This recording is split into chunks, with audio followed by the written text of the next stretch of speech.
சரி, இப்போ வந்து ஒரு சம்மோட பார்க்கலாம். முன்னே என்ன பார்த்தோம்? இங்கே பாருங்கள், இப்போ எக்ஸ் ப்ளஸ் 2 = 5. ஓகேங்களா?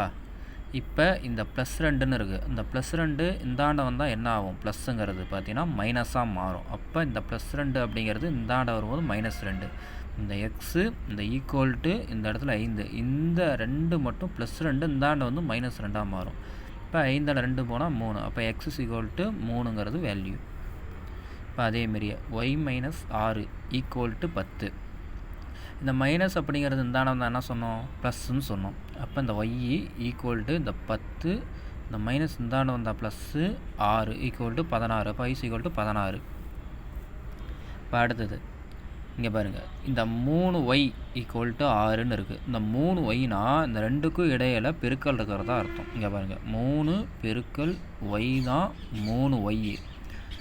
இப்படி இருந்தாவே நடுவில் பெருக்கல் இருக்கிறதா அர்த்தம். ஒரு நம்பர் அல்லது ஒரு ஆல்பாபெட்டிக் இது ரெண்டும் சேர்ந்து இருந்தாவே நடுவில் பார்த்தீங்கன்னா பெருக்கல் இருக்கிறதா தான் அர்த்தம்.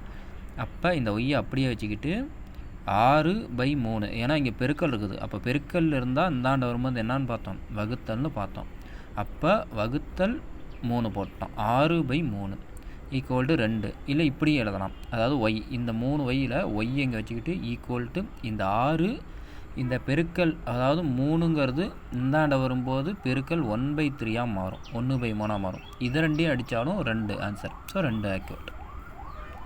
இப்போ y/3 = 6. இங்கே பாருங்கள் வகுத்தல் இருக்குது. ஏன்னா இங்கே பின்னமாக எழுதுனாவே வகுத்தல் தான் சொன்னோம். இங்கேயே பார்த்தோமா 6/3 வகுத்தல், அதேமாரி இங்கே வகுத்தல். இப்போ இந்த ஒய் இங்கேயாண்ட வச்சுக்கிட்டு =6. இந்த வகுத்தல் அப்படிங்கிறது இந்தாண்ட போனால் பெருக்கலாக மாறுன்னு பார்த்தோம். அப்போ பெருக்கல் 3 = 18. அப்போ y = 18ங்கிறது ஆன்சர்.